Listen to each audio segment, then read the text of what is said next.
I looked at my business partner Malcolm while we were there. I said, "Yo, look at his legs." He said, "Yeah." He said, "Yeah." I said, "They're thick.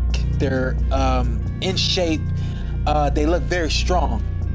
If anybody out there that want to act funny about what I just said, that's my job as a former athlete, as an analyst. I have to analyze everything, right? So I have to analyze how's his weight now distributed across your body. His body, right? Is it distributed a little too much right here in the midsection? Are the legs too thick? And now I'm not seeing the muscle pop and things of that nature. The dude is doing all of the right things. Shawn Porter recently left Crawford's camp, and he is certain that Terence is focused, incredibly sharp, and doing everything in his power to win. Porter suggests that this might be the most dangerous iteration of Crawford that we have ever seen based on his training and physical attributes. Shawn Porter is positive he is getting ready for something risky because of Crawford's training as well. His preparation is evident right away as being astute, well-organized, and thoughtful. Every movement is planned to optimize control and efficiency. He exudes a calm assurance and a level of intensity that begs for total concentration on the work at hand. His poise, timing, and accuracy all suggest that he is an athlete at the top of his game. If this degree carries into battle night, it might lead to one of his career's most significant triumphs. Crawford also stated unequivocally his intention to regain his title as the uncontested champion. I can make history, you know, as well as becoming a 3-time undisputed, you know, champion in 3 different weight classes. You know, there's a lot riding on this fight for me, you know. And, yeah, of course. You know, and we looking forward to it. He has a steely mentality that dispels every possibility. He talks as though he has already seen the outcome and is only waiting for it to come to pass. His entire attention is focused on taking back that unchallenged reign. This goes beyond merely protecting pride. It's about demonstrating his ability to rule across time periods and weight divisions. We might be witnessing the most thrilling reenactment of history.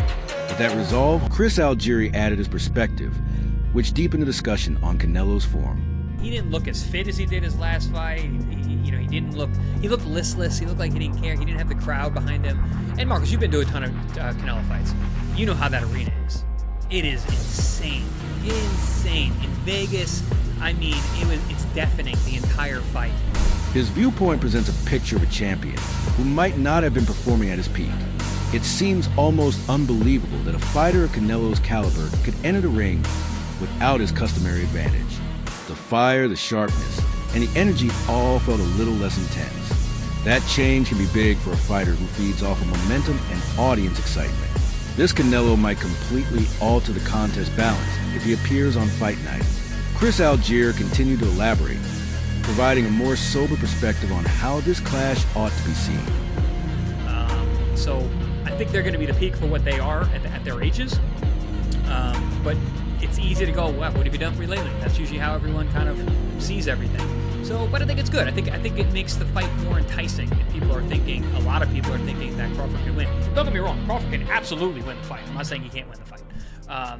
But in terms of, you know, how I see it, it hasn't really changed my thoughts because I know better than to just trust that last thing I saw because there's a lot of confounding factors. By reminding everyone that recent performances don't necessarily represent the whole story, he breaks through the hoopla. A single battle cannot adequately evaluate the years of experience that both guys possess. According to what he says, the true test will occur when styles collide and tactics are revealed in public. It serves as a reminder that perspective can change quickly in boxing.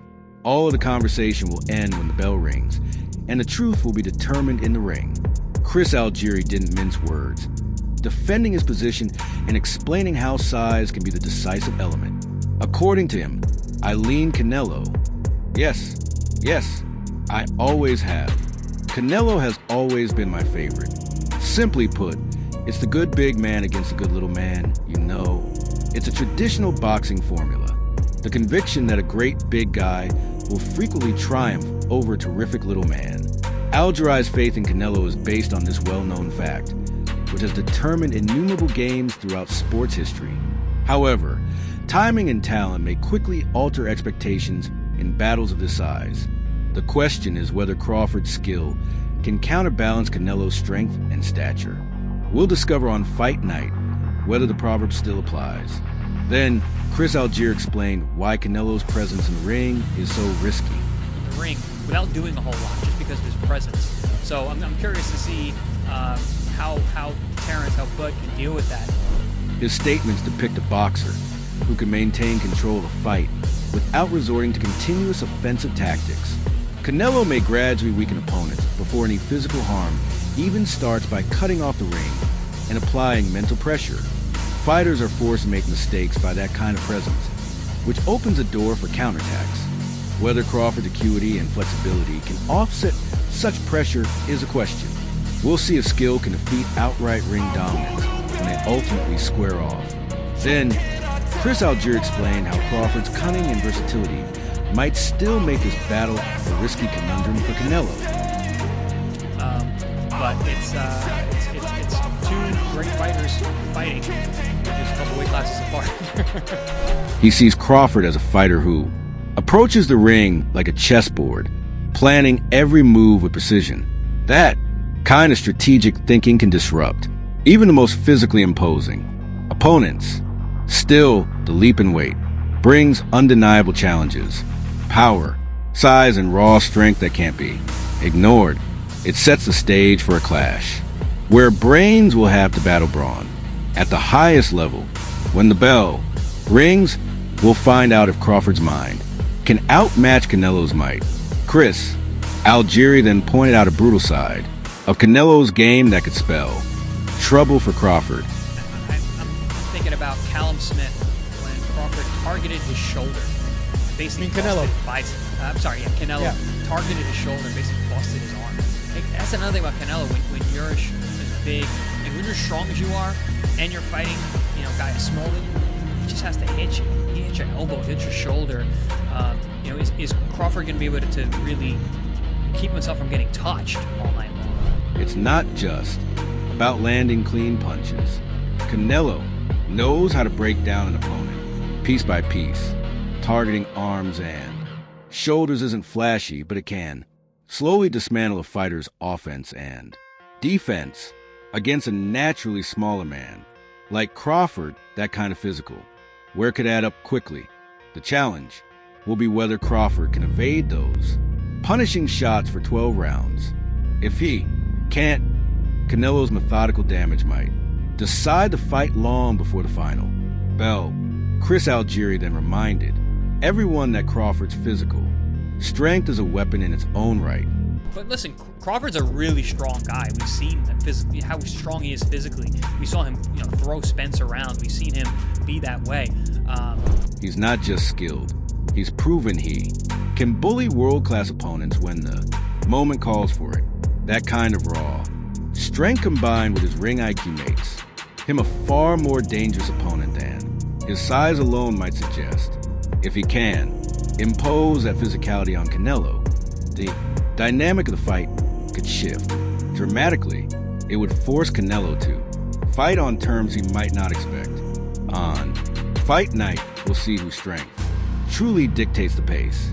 Chris Algieri then questioned how far Crawford can really push his body without losing what makes him special. Yeah, I don't know. Listen, you're going to give up speed. You're putting on tissue that your body's just not used to. Crawford has a good frame. He's got long arms. He's got wide shoulders. But where everyone has a ceiling. Where's his actual ceiling? And I know. Listen, he gets heavy in between fights. He shows himself on the scale. That's different than lean tissue. Adding muscle isn't just about looking stronger. It changes speed, timing, and endurance for a fighter like Crawford, whose sharpness and quick reactions are key. Even small physical changes can alter performance. The real question is whether he can maintain his explosiveness while carrying the extra weight. If he strikes the right balance, he could pose a huge threat to Canelo, but if the added mass slows him down, it might play right into Canelo's hands on him. Fight night, Chris Algier then emphasized just how physically imposing Canelo truly is. And I'm sure you've been around Canelo. The guy is just dense. Thick. From his neck to his ankles, everything is thick. He's got thick wrists, thick hands, thick kneecaps, thick ankles. He's got a thick midsection. He's heavily muscled. He's not a big guy. He's shorter than me. Not really wide-shouldered. Very, very different build. But heavily, heavily muscled, especially around the trunk area. He's built like a block of granite, carrying muscle and density. That can wear down opponents over the course of a fight. That kind of frame doesn't just add power, it brings stability and balance that make him hard to push back or move off his spot. Against a fighter coming up in weight, like Crawford, that physical presence alone could become a major factor. It forces opponents to fight at Canelo's pace and Canelo's range. On fight night, we'll see if Crawford can find a way to break through that wall, Chris Algieri, then raise the biggest unknown. How Crawford will truly handle life at 168.